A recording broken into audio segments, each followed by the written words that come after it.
When you walk across the streets in Istanbul, you'll notice that there are a lot of cat houses, like this one. This is quite normal here. People feeding stray dogs,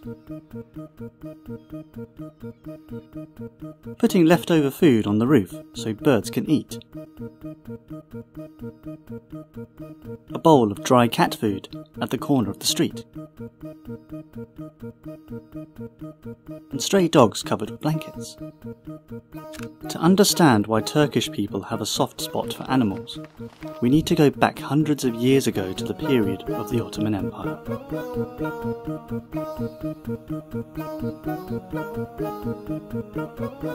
Stray cats have a special place in Istanbul.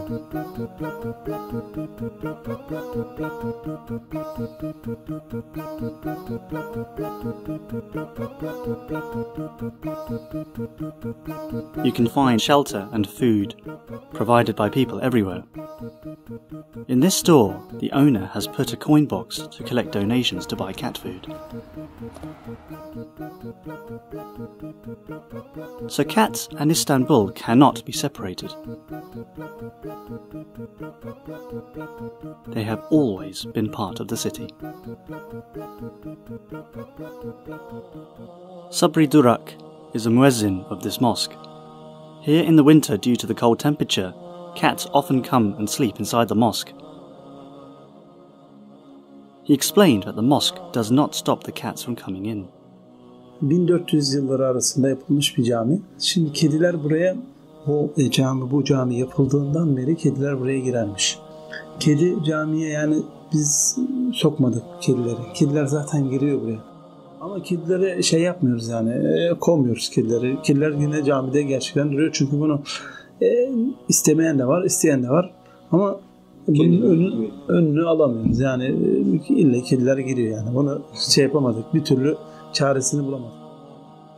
Geçenlerde yaklaşık böyle bir 30 tane vardı. Şu buralarda. Tabii gönder tabii giriyorlar yukarıya, burası bayanların olduğu yere. Yani şimdiki şeye bakarak ya mesela eskiden işte o söylenir. Mesela güvercinler için bile dernek yapılmasını emretmişler padişahlar. You see this miniature of a mosque. At first you may think it's just decoration, but this is actually a birdhouse.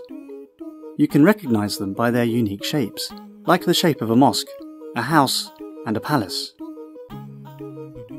The Ottomans built birdhouses in the 15th century until the 19th century.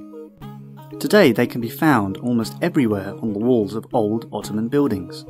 The Ottomans are historically known for their kindness towards animals. Alphonse de Lamartine, a French writer and poet, who had a special friendship with Sultan Abdülmecid I, said Turks respect birds, dogs, that's to say all the things Allah has created. They are merciful and charitable to all types of miserable animals that are left alone and tortured across our territories. The Ottomans were inspired by Islam, so treating animals well was considered a religious duty. Taking care of animals was important for people. They built foundations, like a foundation for feeding stray cats and dogs. And one of the interesting foundations they made was a foundation for protecting storks.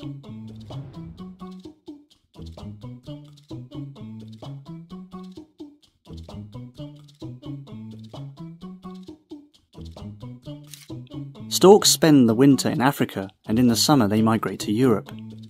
During this long-distance journey, they sometimes injure themselves. So in the 19th century, in the city of Bursa, people built a hospital which the local called Gurbahane Laklakan. The storks would take a break in Turkey before continuing their long journey, and people would find injured and sick storks.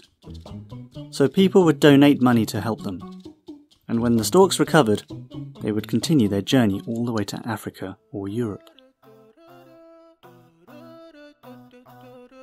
The Quran, the Hadith, and the history of Islamic civilization offer many examples of kindness, mercy, and compassion towards animals.